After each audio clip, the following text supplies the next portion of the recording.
एक बार फिर से एग्जाम की लहर नजदीक आई है, एक बार फिर से एग्जाम की लहर नजदीक आई है, तभी से हुए हम तन्हा और हमारे अंदर तन्हाई चाहिए। वैसे ठीक ही बैठ गई, मतलब फिट बैठ गया ना। जय हिंद दोस्तों। तो क्या हाल है, मेरा नाम है विकास। तो भाई साहब मैं आपके लिए लेकर आ गया हूँ क्लास 10th साइंस का रासायनिक अभिक्रिया एवं समीकरण वाला पूरा कंप्लीट चैप्टर। साथ में आपको पीडीएफ भी मिल जाएगी। और हाँ, अभी तक आपने रिवीजन नहीं किया तो आपका रिवीजन भी हो जाएगा। अभी तक आपने कुछ नहीं पढ़ा तो सब कुछ समझ में भी आएगा। मतलब हम फास्ट भी बढ़ेंगे और समझाते भी चलेंगे। तो चलो देखते हैं। यहाँ पर सबसे पहले रासायनिक अभिक्रियाओं के प्रकार हम समझेंगे, टाइप्स ऑफ केमिकल रिएक्शन, ठीक है, यानी संयोजन अभिक्रिया सबसे पहले, फिर वियोजन अभिक्रिया, विस्थापन अभिक्रिया, द्विविस्थापन अभिक्रिया, सारी चीजें हम पढ़ेंगे। तो यहाँ पर सबसे पहले है संयोजन अभिक्रिया यानी कॉम्बिनेशन रिएक्शन क्या होती हैं। तो सबसे पहले इसकी परिभाषा देखो, ऐसी अभिक्रियाएं जिनमें दो या दो से अधिक पदार्थ आपस में मिलकर या संयोग करके एकल पदार्थ का निर्माण करते हैं। सिंपल मैं हमेशा से बोलता था कि भाई दो पदार्थ मिलकर एकल पदार्थ का निर्माण कर सकते हैं, या एकल पदार्थ वियोजित होकर दो या दो से अधिक पदार्थ का निर्माण करेंगे। तो वहां पर क्या होती है, रासायनिक अभिक्रिया होती है। यानी संयोजन अभिक्रिया का मतलब है कि दो जब पदार्थ आपस में रिएक्शन करके कोई एकल पदार्थ बनाएंगे, दो या तीन हो सकते हैं, चार हो सकते हैं, कितने भी हो सकते हैं। उसके बाद आपका या में लिखा गया, या का मतलब है कि आप ये वाली भी याद कर सकते हो कि भाई जब दो या दो से अधिक अभिकारक आपस में मिलकर एकल उत्पाद का निर्माण करते हैं तो ऐसी अभिक्रिया संयोजन अभिक्रियाएं कहलाती हैं। इसका मतलब क्या है कि अभिकारक आपके रासायनिक अभिक्रिया के बाएं साइड लिखे जाते हैं, दाएं साइड आपके उत्पाद होते हैं। तो वहां पर देखो सबसे पहले क्या है कि कोई पदार्थ ए और बी, ये दोनों मिलके ए बी जब बनाएंगे, या A B C D E ये मिलके ए बी सी डी मतलब एक सिंगल प्रोडक्ट बनाएंगे, उसको बोलते हैं आपकी संयोजन अभिक्रिया। ठीक है, यहाँ पर अंग्रेजी से भी लिख दिया हो कि टू और मोर रिएक्टेंट्स कंबाइन टू, ठीक है, फॉर्म अ सिंगल प्रोडक्ट, बस सिंपल। ठीक है, तो मैं इंग्लिश मीडियम में काम आ जाएगा, वैसे समझ भी सकते हो। आगे देखो यहाँ पर उदाहरण के तौर पर जब H2 जो है अभिक्रिया करता है सॉरी यार ऑक्सीजन से, तो यहाँ पर बनाता है H2 यानी आपका जल बनता है, यानी जल का निर्माण होता है। अब यहाँ पर आप देखोगे कि यहाँ पर थोड़ा सा ध्यान दो कि भाई H2 है और यहाँ पर O2 है, और O2 यहाँ पर है तो मिला के जल बन गया। तो सिंपल आपको समझ में आया होगा।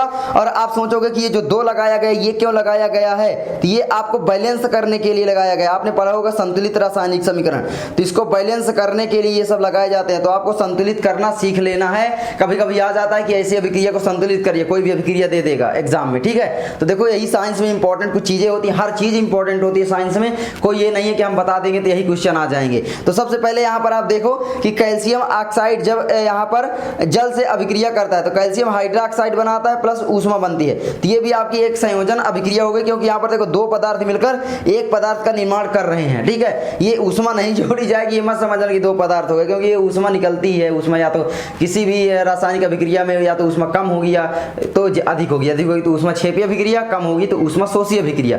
सिंपल समझ में आया।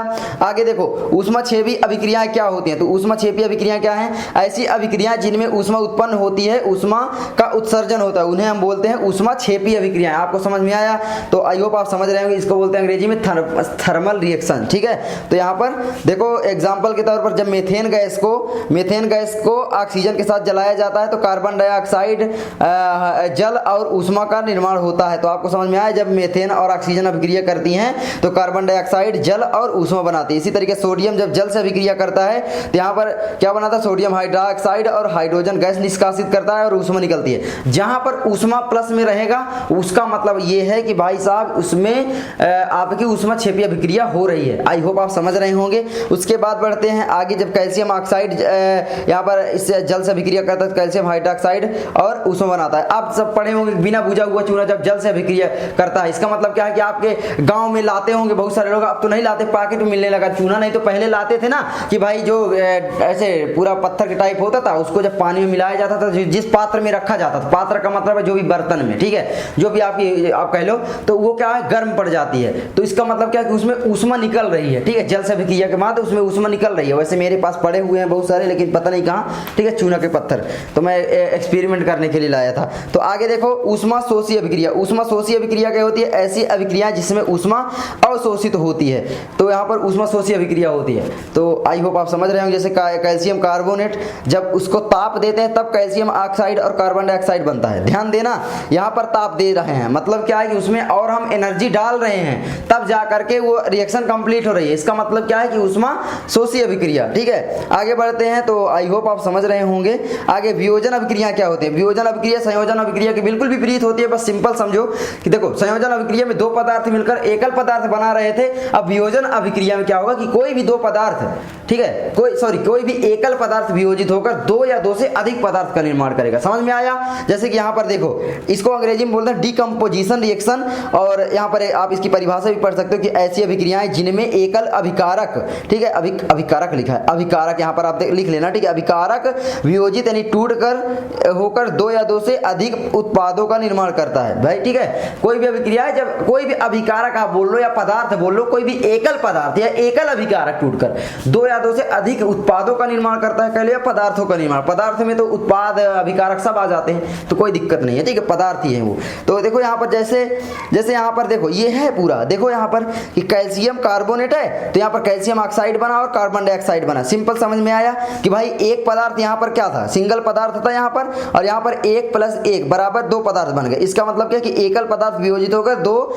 या दो से अधिक, कोई भी और भी बन सकते थे, मतलब समझ रहे हो, दो या दो से अधिक पदार्थ का निर्माण कर रहा है। इसी तरीके से जिंक कार्बोनेट में जब हम तापन करते हैं उसको, जब मतलब इस तरीके से ऊष्मा देते हैं, ये क्या है, किसका चिन्ह है, ऊष्मा का। ऊष्मा का मतलब थर्मोकल, ठीक है, मतलब गर्माहट का एक प्रकार से, उसमें हम आग जलाते हैं या उसको किसी में सेकते हैं, ये तो हो जाता है कि जिंक ऑक्साइड बनता है और कार्बन डाइऑक्साइड बनता है। आई होप आप समझ रहे होंगे। तो कभी कभी आ जाता है क्वेश्चन में कि कैल्शियम कार्बोनेट से आप कैल्शियम ऑक्साइड कैसे बनाएंगे, ऐसे भी आ जाता है, तो आपको ये रिएक्शन ध्यान रखना है। आई होप आप समझ रहे होंगे। अब आप सोच रहे होंगे रिएक्शन कैसे होती है, तो मैं आपको थोड़ा सा हिंट दे देता हूँ। देखो यहाँ पर क्या होता है, आपको बस जैसे कैल्शियम का यहाँ पर होता है संयोजकता 2+2, ऑक्सीजन की होती है Ca-2, तो ये -2 और +2 कट जाते हैं तो ये CaO बनाता है। इस तरीके से सूत्र बनाना जरूर आपको सीख लेना है। ठीक है, आगे बढ़ते हैं। इसी तरीके से जिंक भी +2 होता है, ठीक है, तो CO3 बनाता है, बिल्कुल सेम है, देखो बिल्कुल सेम है। ठीक है, जिंक ऑक्साइड और कार्बन डाइऑक्साइड बना। उसके बाद देखो वियोजन 3 प्रकार से हो सकता है। वियोजन कितने प्रकार से हो सकता है? 3 प्रकार से। क्यों? क्योंकि एक तो हम ताप देकर वियोजित कर सकते हैं, बहुत सारी ऐसी रिएक्शन होती हैं जो कि केवल सूर्य के प्रकाश में ही होती हैं। आपको समझ में आया? तो यहाँ पर देखो वियोजन कितने प्रकार से होता है। सबसे पहले ऊष्मीय वियोजन। ऊष्मीय वियोजन का मतलब क्या है कि ऊष्मा से होने वाला वियोजन। सिंपल है कि भाई ऊष्मीय वियोजन का मतलब है ऊष्मा से होने वाले वियोजन। इसका मतलब क्या है कि भाई साहब जब हम कोई में आग जलाते हैं या उसको हम अपने से एक्सटर्नल ताप देते हैं तो उसको बोलते हैं ऊष्मीय वियोजन। समझ में आया? जैसे कि यहाँ पर फेरस सल्फेट है, FeSO4, एक होता है फेरिक सल्फेट। फेरिक सल्फेट का सूत्र क्या होता है कमेंट कर देना, वैसे मैं बता सकता हूँ, Fe2SO4 का थाइज होगा। ठीक है, तो आपको समझ में लेना है। तो ये है आपका फेरस सल्फेट। तो फेरस सल्फेट लोहे का दो संयोजकता होती है, एक फेरस एक फेरिक। फेरिक का मतलब है Fe+3 और फेरस का मतलब है Fe+2। अब +2 और SO4 में -2 होता है, तो जोड़ों मिलेंगे तो FeSO4 बनाएंगे। और जब +3 वाला मिलेगा तो SO4 का -2 इधर लोहे की तरफ आएगा और लोहे का +3 SO4 की तरफ जाएगा। ठीक है, तो अब पूरा देखो मैं बता रहा हूँ, बाकी आपको क्या पता। ठीक है, तो FeSO4 का जब ऊष्मा देते हैं तब यहाँ पर Fe2O3 यानी क्या बनाता है, फेरिक ऑक्साइड बनाता है। ध्यान देना, फेरिक ऑक्साइड। फेरिक ऑक्साइड यहाँ पर का मतलब क्या है, देखो Fe2O3 यहाँ पर लिखा गया है। इसका मतलब क्या है कि देखो यहाँ पर क्या है कि Fe का जो आवेश है वो +3 है और O का जो आवेश है वो -2 वाला है। तो यहाँ पर जब बनाएंगे तो क्या बनाएंगे, Fe, और देखो O का जो है वो इधर आएगा, Fe2 हो गया, और O और ये लोहे वाला इधर जाएगा तो 3, Fe2O3। ठीक है, आई होप आप समझ गए होंगे। तो फेरिक ऑक्साइड बनाता है और फिर सल्फर डाइऑक्साइड बनाता है, उसके बाद सल्फर ट्राइऑक्साइड बनाता है। मतलब समझ रहे हो, जब यहाँ पर फेरस सल्फेट को गर्म किया जाता है। तो ये रिएक्शन काफ़ी इंपॉर्टेंट है, इनको भी आपको याद रखना है। ठीक है, सारी आपके पाठ्य पुस्तक से ली गई हैं, ये भी आपको ध्यान रखना है। आगे जब कैल्शियम कार्बोनेट को गर्म करते हैं, उसमें ऊष्मा देते हैं, तो कैल्शियम ऑक्साइड और कार्बन डाइऑक्साइड बनता है। भाई यहाँ पर जिंक को भी मैंने यहाँ पर एग्जाम्पल दिया था, तो जिंक में भी होता है। ठीक है, तो ये आपको समझ लेना है। सिंपल है कि जब एकल पदार्थ को हम वियोजित करवाएंगे तो वहाँ पर जब वियोजन के लिए हम ऊष्मा देंगे तो 3 प्रकार से लगती है। अब अगला क्या है, प्रकाशीय वियोजन, मतलब प्रकाश से होने वाला वियोजन, यानी सूर्य के प्रकाश से होने वाला वियोजन। यहाँ पर ये वाला लिख गया है, तो आपको ध्यान रखना है। देखो छोटी छोटी मिस्टेक्स होती हैं जो कि आपको ही सुधारना होता है। आप कमेंट करने लग जाते हो, थोड़ा थोड़ा मिस्टेक्स में हो जाती हैं, सबसे है ना। तो ये सारी चीजें हैं। तो यहाँ पर होता क्या है कि जो आपकी चांदी क्लोराइड है, अरे भाई सिल्वर क्लोराइड, ठीक है, AgCl, इसमें जब सूर्य का प्रकाश देते तभी ये वियोजित होती है। आप इसमें जला दो, इसमें आग दे दे तो ये वियोजित नहीं होगी। लेकिन जैसे ही ये सूर्य के प्रकाश के संपर्क में आएगी तो ये चांदी बनाएगी और क्लोरीन अलग हो जाएगी। समझ में आया? इसी तरीके से आपका AgBr हो गया, यानी सिल्वर ब्रोमाइड। अब ये सारे नाम कैसे मैं ले रहा हूँ, इन सबको आपको सीखना पड़ेगा, वरना फिर आप साइंस कभी नहीं समझ सकते। ये आपको ध्यान रखना है। तो सूर्य का प्रकाश देते हैं तो ये सिल्वर बनाता है, फिर ब्रोमीन गैस अलग हो जाती है गैस के रूप में। यहाँ पर ध्यान रखना ये क्यों दर्शाया जाता है, मैंने आपको बताया था पिछली वीडियो में, ठीक है। तो यहाँ पर देखो कि ये क्या दर्शाया जाता है, ये इसका मतलब गैस स्टेट है, इसका मतलब ये सॉलिड स्टेट है, इसकी अवस्था दर्शाई जाती है। ये सॉलिड है, ये गैस है, आपको समझ में आ रहा है। और यहाँ पर ये सॉलिड था, समझ में आया, ये सॉलिड था लेकिन यहाँ पर ये सॉलिड बना, लेकिन ये गैस बना। देखो अब स्टेट में परिवर्तन मैंने बताया था, जब रासायनिक अभिक्रिया होती है तो उसके अवस्था में भी परिवर्तन हो सकता है। आपने देखा ये गैस तो नहीं थी, फिर भी गैस आ गई ना, तो मतलब रासायनिक अभिक्रिया यहाँ पर हुई और ये वाला हुआ। उसके बाद विद्युत वियोजन। विद्युत वियोजन का मतलब अपघटन भी बोलते हैं। विद्युत का वियोजन का मतलब है जब विद्युत हम उसमें धारा प्रवाहित करेंगे तब वो वियोजित होगा। चाहे सूर्य का प्रकाश दे दें, चाहे हम एक्सटर्नल ताप दे दें, तो वो वियोजित नहीं होगा पदार्थ कोई भी। जैसे ही हम विद्युत के, जैसे जल का अपघटन, अभी दिखाते हैं ये जल का, हाँ वही उदाहरण है। देखो जल का विद्युत अपघटन, ठीक है, जल का विद्युत अपघटन। जब जल में हम विद्युत धारा प्रवाहित करते हैं तो ये H2 और O2 के रूप में क्या होता है, टूट जाता है। ये आपको ध्यान रखना है। यानी ऑक्सीजन गैस निकलती है और हाइड्रोजन गैस भी उसमें निकलती है, ये आपको ध्यान रखना है भाई। जल से ही ऑक्सीजन गैस को बना ली जाती है। तो कितना मतलब साइंस आगे जा चुका है, आप समझ रहे हो। तो आप ये समझ गए, आई होप समझ रहे हो यार, बिल्कुल सरल है। आगे बढ़ते हैं जल्दी जल्दी, क्योंकि आपका एग्जाम बिल्कुल नजदीक है। विस्थापन अभिक्रिया। विस्थापन अभिक्रिया का मतलब है डिस्प्लेसमेंट रिएक्शन। देखो विस्थापन आपने पढ़ा होगा फिजिक्स में, डिस्प्लेसमेंट है ना, मतलब एक स्थान से जब किसी चीज को दूसरे स्थान तक भेज दिया जाता है, वो कितना डिस्प्लेस हुई। डिस्प्लेस मतलब एक स्थान से दूसरे स्थान में जाना ही डिस्प्लेसमेंट है। तो डिस्प्लेसमेंट रिएक्शन का मतलब क्या होगा कि कोई भी पदार्थ होगा वो किसी भी पदार्थ को एक स्थान से दूसरे स्थान तक भेज देगा, सिंपल सी बात है। तो यहाँ पर आप लोग देखो कैसे, ऐसी अभिक्रियाएं जिनमें अधिक क्रियाशील यानी ताकतवर, मैंने लिख दिया आपको समझने के लिए, अधिक क्रियाशील तत्व अपने से कम क्रियाशील तत्व यानी दुर्बल तत्व को उसके यौगिक से विस्थापित कर देता है, विस्थापन अभिक्रियाएं कहलाती हैं। सिंपल समझ में आया। और स्वयं उसका स्थान ले लेता है। जैसे कि मान लो जो ताकतवर पदार्थ होगा, जैसे कि आप अगर सक्रियता श्रेणी पढ़ेंगे, अब मैं यहाँ पर सक्रियता श्रेणी का नाम क्यों ले रहा हूं, क्योंकि वो सबसे ज्यादा इंपॉर्टेंट है, ठीक है। सक्रियता श्रेणी चैप्टर नंबर आपके 2 में मिलेगी, लेकिन आप जब उसको पढ़ लोगे तो चैप्टर नंबर 1 भी काफी ज्यादा अच्छा यानी आसान लगेगा, इसीलिए मैंने यहाँ पर सक्रियता श्रेणी लिखा है। ये देखो क्रियाशीलता, सबसे अधिक क्रियाशीलता पोटेशियम की होती है, उसके बाद सोडियम की होती है, उसके बाद कैल्शियम की, उसके बाद मैग्नीशियम की, उसके बाद एल्यूमिनियम की, उसके बाद जिंक की, उसके बाद Fe की, उसके बाद Pb की। इसका मतलब क्या है, सबसे ताकतवर यहाँ पर पोटेशियम है। इधर ताकतवर वाली धातु है और इधर जैसे ही आते चले जाओगे इधर ये इधर, तो यहाँ पर ये क्या है, दुर्बल धातुएं आ जाएंगी, दुर्बल, ठीक है। तो अब यहाँ पर ध्यान देना, देखो तो यहाँ पर देखो जब कॉपर की अभिक्रिया AgCl2 से करवाते हैं यानी सिल्वर क्लोराइड से करवाते हैं, तो कॉपर क्लोराइड और सिल्वर को ये विस्थापित कर देता है। देखो यहाँ पर सिल्वर तो इसमें मिला था, लेकिन सिल्वर को इसने क्या किया, विस्थापित कर दिया, अलग भगा दिया। सिंपल समझ में, यानी कॉपर जो है चांदी से अधिक पावरफुल है, यानी ताकतवर है, ठीक है। अब यहाँ पर देखो कैसे कि भाई देखो कॉपर यहाँ पर ढूंढो कहाँ पर है, कॉपर जो आपका यहाँ पर है, देखो ये ज्यादा ताकतवर होगा। क्यों, किससे ज्यादा ताकतवर, आपका यहाँ पर कॉपर हुआ और चांदी यहाँ पर है। देखो चांदी इधर इधर जा रहा है, इसका मतलब क्या कि ये दुर्बल हुआ और ये जो हुआ ये आपका प्रबल हुआ। क्या हुआ, ये प्रबल, ठीक है, और ये आपका दुर्बल हुआ। तो ये आपको ध्यान रखना है। तो चलो आगे बढ़ते हैं, आई होप आप लोग ये समझ रहे होंगे। और यहाँ पर देखो दूसरा एग्जांपल है, जब आयरन की अभिक्रिया CuSO4 से कराते हैं, ये आपके बुक में भी है कि जब कॉपर सल्फेट के विलयन में आयरन को डाला जाता है या आयरन के चूर्ण को डाला जाता है, लोहे के चूर्ण को डाला जाता है, तो उसका रंग क्यों बदल जाता है। सिंपल आपको लिख देना है कि जब आयरन को कॉपर सल्फेट के विलयन के मतलब विलयन में डाला जाता है तो विलयन का रंग इसलिए बदल जाता है क्योंकि आयरन कॉपर सल्फेट के विलयन से कॉपर को विस्थापित कर देता है और स्वयं क्या बना लेता है, आयरन सल्फेट बना लेता है। आई होप आप समझे होंगे, आयरन सल्फेट बनाता है। यहाँ पर FeSO4 है और Cu को देखो भगा दिया इसने, ठीक है, सिंपल। जिंक को यहाँ पर देख लो, जिंक ज्यादा ताकतवर है, CuSO4 था तो Cu को जिंक ने भगा दिया। यहाँ पर क्या था, Cu चांदी को भगाया था, लेकिन यहाँ पर फिर कहा कि मैं तुझसे ताकतवर हूं, तो इसीलिए क्या जिंक ने कॉपर को भगा दिया। सिंपल समझ में आ रहा होगा। चलो आगे बढ़ते हैं। तो इसको याद कर लेना, क्रियाशीलता काफी ज्यादा इंपॉर्टेंट है, मुझे वैसे बहुत दिन से याद है। Potassium, sodium, calcium, magnesium, aluminium, zinc, iron, lead, hydrogen, copper, mercury, silver, gold, इस तरीके से याद करोगे, थोड़ा बहुत 2-4 मिनट 10 मिनट याद हो जाएगा। बार बार रिपीट करो, याद हो जाएगा। आगे बढ़ते हैं, द्विविस्थापन अभिक्रिया क्या होती है। तो द्विविस्थापन अभिक्रिया का मतलब मेरे भाई सिंपल समझो कि डबल डिस्प्लेसमेंट रिएक्शन, ठीक है। मतलब क्या है कि देखो वहां पर क्या होता है, सिंगल डिस्प्लेसमेंट रिएक्शन थी, अभी आपने पढ़ा डिस्प्लेसमेंट रिएक्शन। अब यहाँ पर डबल डिस्प्लेसमेंट रिएक्शन होगी, मतलब जब एक पदार्थ दूसरे पदार्थ को भगाएगा तो दूसरा पदार्थ भी उससे कम नहीं रहेगा। वो क्या कहेगा, नो बाबा नो, तू मुझको तो यहाँ से भगा रहा है, लेकिन मैं तेरा जो यौगिक है मैं तेरे पास जरूर आ जाऊंगा।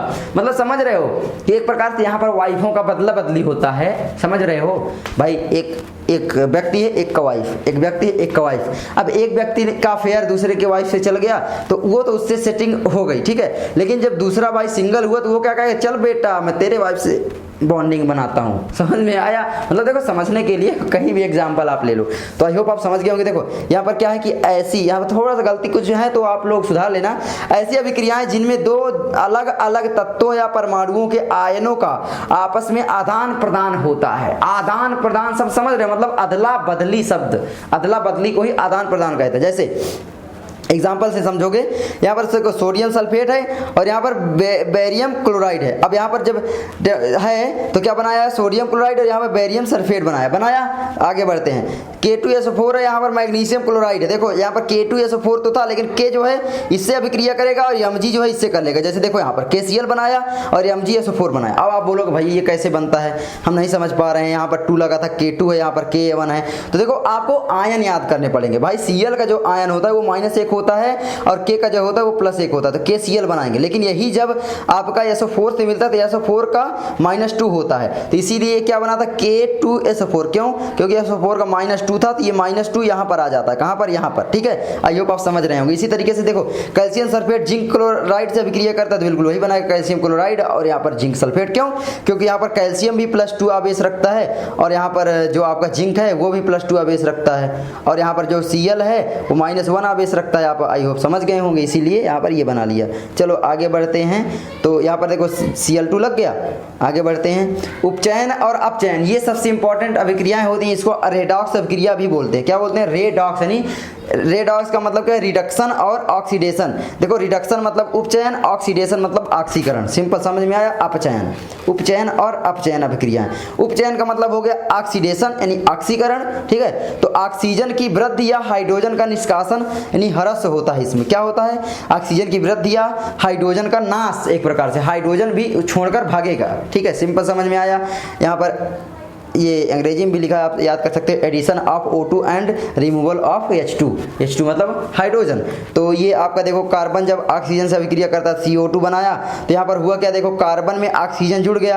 अब इसी तरीके से CuO2 में देखो यहाँ पर Cu हो गया, मतलब इसका क्या हो रहा है, ऑक्सीकरण हो रहा है कि नहीं हो रहा है? क्या हो रहा है? ऑक्सीकरण हो रहा है, करण ऑक्सीडेशन हो रहा है, हिंदी में ऑक्सीकरण बोलते हैं। जैसे यहाँ पर CuO है, हाइड्रोजन से अभिक्रिया किया, जब उसमें ताप हमने दिया यानी हीट दिया, तो यहाँ पर क्या हुआ कि भाई कॉपर बना और H2O बना। इसका मतलब देखो यहाँ पर कॉपर में क्या हो रहा है, कॉपर से ऑक्सीजन का नाश हो रहा है और हाइड्रोजन में ऑक्सीजन तो जुड़ रहा है ना, तो हाइड्रोजन में ऑक्सीजन जुड़ेगा तो यहाँ पर हाइड्रोजन का ऑक्सीकरण हो गया। सिंपल आपको समझ में आ रहा होगा, है ना। तो आगे बढ़ते हैं, अपचयन। अपचयन का मतलब होता है रिडक्शन। रिडक्शन में क्या होता है, ऑक्सीजन का निष्कासन एवं हाइड्रोजन का योग। ऑक्सीजन का निष्कासन का मतलब कि किसी भी यौगिक से हाइड्रोजन ऑक्सीजन निकलेगा, जैसे कि और हाइड्रोजन जुड़ जाएगा। जैसे कि यहाँ पर देखोगे CuO में जब हाइड्रोजन की अभिक्रिया होती है तो यहाँ पर हीट देते हैं, हीट देने पर क्या होता है कि देखो इसका उपचयन हुआ, यहाँ पर अपचयन, इसीलिए इसको बोलते हैं उपचयन अपचयन अभिक्रिया। कोई कोई ऐसी रिएक्शन होती है जहाँ पर उपचयन और अपचयन दोनों साथ में होते हैं, कि भाई CuO में आपका जो है वो हाइड्रोजन जुड़ी, अभिक्रिया हुई, तो यहाँ पर Cu बनाया और H2O बन गया। इसका मतलब क्या है कि CuO से तो ऑक्सीजन निकली, तो इसका क्या हो रहा है, देखो अपचयन, यानी CuO का भाई अपचयन हुआ Cu में, और यहाँ पर H2 में क्या है, H2O बना यानी ऑक्सीजन जुड़ गई, तो यहाँ पर इसका उपचयन हो गया। सिंपल समझ में आया? आई होप समझ गए होंगे। तो बस आगे देखो यहाँ पर थोड़ा सा दैनिक जीवन में उपचयन अभिक्रियाओं का प्रभाव, तो ये सबसे इंपॉर्टेंट है, तो मैंने यहाँ पर मोस्ट इंपॉर्टेंट हैशटैग लगा दिया है, इसको याद कर लेना। संक्षारण पूछ लेता है, इसको अंग्रेजी में बोलते हैं कोरसन, पता नहीं कैसे ये क्या है कोरसन, क्या लिखोगे भाई, कोरोजियन क्या पढ़ोगे अंग्रेजी में, इसीलिए मैं ना हीट क्या करता हूँ, हेट करता हूँ। मतलब कोई कहीं भी लग जाता है, कुछ भी पता ही नहीं चलता, इनका अलग ही लेवल है। जब कोई धातु जल, आर्द्रता, अम्ल, ऑक्सीजन आदि के संपर्क में आती है तो उसकी ऊपरी परत कमजोर होने लगती है, अतः वह संक्षारित हो जाती है। इस प्रक्रिया को संक्षारण यानी कोरसन कहते हैं। अब इसका मतलब देखो सिंपल है, आप जब लोहे में भूरे रंग की परत चढ़ती है तो क्या होता है, आपका जो लोहा है वो खराब होने लगता है, इसीलिए उसमें पेंट वगैरह किया जाता है, आप ये भी जानते हो। तो आप बस वही संक्षारण हो गया, आप हमेशा पढ़ते आए हो और ये याद करने की मुझे नहीं लगता कि जरूरत है, मतलब रटने की जरूरत नहीं है। अपने से लिख देना कि भाई जब लोहे में क्या होता है, लोहे की ऊपरी परत संक्षारित होने लगती है, उसी को क्या बोलते हैं, संक्षारण बोलते हैं। एग्जाम्पल भी लोहा दे देना, ठीक है, समझ में आया। तो मैं इसीलिए रटवाता नहीं हूँ। तो लोहे की वस्तुओं पर जंग लगना, चांदी के ऊपर काली परत का चढ़ना। चांदी जब काली हो जाती है तो आप देखोगे अपने गांव की औरतों को, वो क्या करती हैं, चांदी को बदलवाने जाती हैं, फिर सुनार का अच्छे से काटता है। क्यों? क्योंकि चांदी पहले उसने दिया, उसमें जंग लगा और फिर उसके बाद सुनार लिया, सुनार ने पैसा दिया और नई चांदी दे दी, फिर उसको वो नया बना लेता है मतलब इसी यही चक्कर चलता रहता है, ठीक है। आगे कॉपर के ऊपर हरी परत का चढ़ जाना, कॉपर के ऊपर हरी परत का चढ़ जाती है, बिल्कुल चढ़ जाती है। तो ये आप समझ गए। तो संक्षारण से बचाव के लिए आप क्या कर सकते हो, पेंट या तेल लगाकर मिश्र धातुएं बनाकर। जब दो धातुओं को मिला दिया जाता है तो तीसरी धातु जो बनती है वो बहुत मजबूत बनती है, वो संक्षारित नहीं होती है। जैसे स्टील भी दो धातुओं को मिलाकर बनता है, जैसे कि आपका पीतल में भी जल्दी जंग नहीं लगता, लेकिन कॉपर में लग जाता है। तो पीतल क्या होता है, कॉपर और जिंक का मिश्रण ही होता है, कांजी है ना, कॉपर और जिंक का मिश्रण, ये आप आगे अभी पढ़ लोगे। तो विकृत गंधिता देखो यहाँ पर थोड़ा सा ये भी इंपॉर्टेंट है, यानी रेंसिडिटी क्या होती है। जब वसा युक्त एवं तैलीय खाद्य सामग्री, ठीक है, क्या है, जब वसा युक्त एवं तैलीय खाद्य सामग्री वायु के संपर्क में आती है तो उसका अपचयन हो जाता है और उसके स्वाद एवं गंध में परिवर्तन होने लगता है। इस प्रक्रिया को विकृत गंधिता कहते हैं। समझ में आया कि विकृत गंधिता क्या है। तो आई होप समझ। देखो सिंपल है, आपकी जो पॉकेट होती है ना पप्स वगैरह की, उसमें क्या होता है, देखो गैस भरी होती है। बहुत सारे लोग क्या बोलते हैं कि वेट बढ़ाने के लिए या बड़ा दिखाने के लिए गैस भर दी जाती है। ऐसा नहीं होता, उसमें गैस इसलिए भरी होती है ताकि वो खराब ना हो। क्यों? क्योंकि देखो अंदर अगर कोई गैस नहीं है तब वो बाहर की गैस अंदर प्रवेश कर सकती है, इसलिए उसमें क्या होता है, नाइट्रोजन गैस भर दी जाती है, जिससे क्या होता है कि ऑक्सीजन गैस अंदर नहीं जा पाती, और ऑक्सीजन गैस जाएगी नहीं तो वो खराब नहीं होगा। क्यों? क्योंकि वो ऑक्सीजन से ही तेल वाले जितने भी पदार्थ हैं अभिक्रिया करते हैं। आपकी जो सब्जियां बनती होंगी शादी वगैरह में, आपके पार्टी में, तो देखोगे सुबह महकने लगती है। क्यों? क्योंकि वो तेल से बनती है और फिर उसमें बस वही ऑक्सीजन की रेंसिडिटी हो जाती है। सिंपल समझ में आया। चलो, तो ये अम्ल के संपर्क में भी आने से खराब होती है, ये भी आपको ध्यान रखना है। तो विकृत गंधिता रोकने के उपाय क्या है कि वायु के स्थान पर N2 गैस का प्रयोग कर दें, जो कि पप्स वाले करते हैं आपके, या वायु रोधी बर्तन में खाद्य सामग्री रखकर, मतलब आपका जो फ्रिज होता है उसमें वायु नहीं ज़्यादा, मतलब ऑक्सीजन नहीं प्रवेश करती, तो वहाँ रख देते तो आपका सामान बहुत दिनों तक चलता है। समझ में आया। तो ये सब मतलब यार दैनिक जीवन में उपयोग करते हो तो आपको याद ही होगा। उसके बाद आपका आता है शीतलन के द्वारा, मतलब आपका फ्रिज होता है वो ठंडा भी करता है। उसके बाद वायु से संपर्क तोड़कर, मतलब एक ही चीज़ बार बार दोहराने कोई मतलब नहीं। बस खत्म आपका ये चैप्टर। भाई साहब बधाई हो, आप लोग रासायनिक अभिक्रियाएं एवं समीकरण वाला पूरा चैप्टर आप रिवीजन भी कर चुके हो और सीख भी चुके हो, और अब आप फोड़ दोगे, क्योंकि मुझे आपकी साइंस पूरी कंप्लीट करवानी है। और हाँ, नोट्स जो है वो डिस्क्रिप्शन में मिल जाएगी, जाकर डाउनलोड करो, फ्री में पढ़ाई करो। आपके विकास भैया को आपसे और कुछ नहीं चाहिए, बस वीडियो को लाइक कर देना। चैनल बनाया हो तो भाई साहब चैनल को सब्सक्राइब कर देना। क्या कर रहे हो, हाँ मतलब कुछ नहीं कर रहे हो, शेयर भी कर देना। तो चलो मैं मिलता हूँ आपसे अगली वीडियो में। जय हिंद, जय भारत।